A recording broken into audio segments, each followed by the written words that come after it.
Well, it was quite a day today. I decided I needed to go spend some time with my son in Red Deer.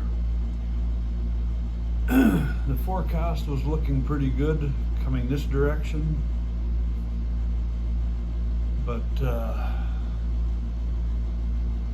when I got halfway here, I ran into a thunderstorm, and it's still raining and thundering out there.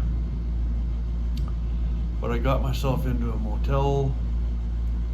We get my clothes dried out. Be good again to go tomorrow. Anyway, I thought this would be a good time to do our daily devotional. Not quite ready for bed yet, so what's today? Today is Monday.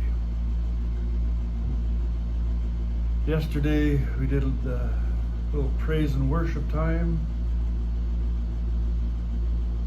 And what happens when you don't feel praise and worshipful? And we answered that question last night. In the meantime, we left Samson in chapter 14. God is raising him up as a judge to start to rescue the Israelites from the Philistines.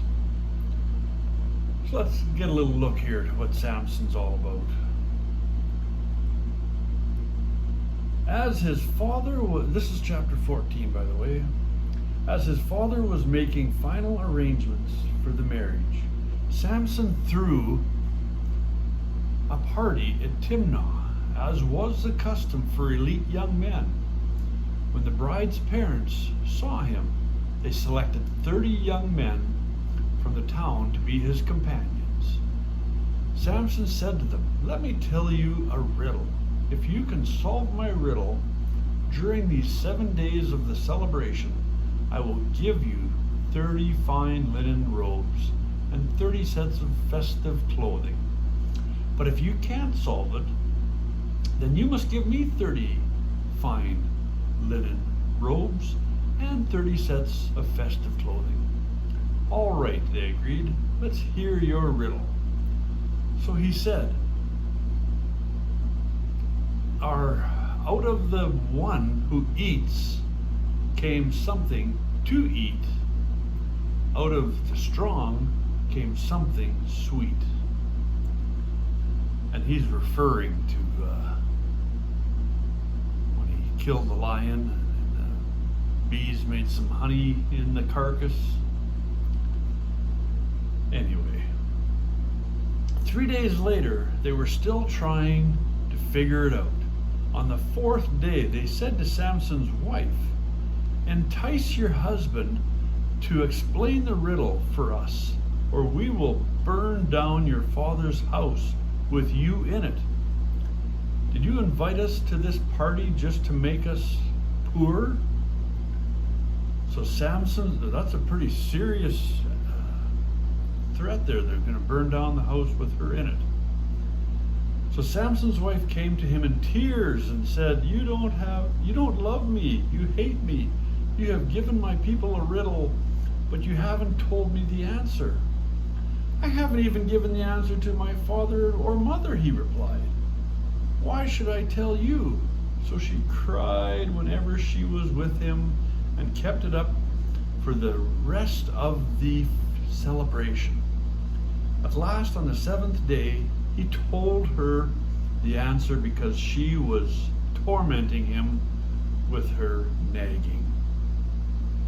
Then she explained the riddle to the young men. So before sunset on the 7th day, the men of the town came to Samson with their answer. "What is sweeter than honey? What is stronger than a lion?" Samson replied, "If you hadn't plowed with my heifer, you wouldn't have solved my riddle." Then the Spirit of the Lord came powerfully over him. He went down to the town of Ashkelon, killed 30 men, took their belongings, and gave their clothing to the men who had solved the riddle. But Samson was furious about what had happened, and he went back home to live with his father and mother. So his wife was given in marriage to the man who had been Samson's best man at the wedding.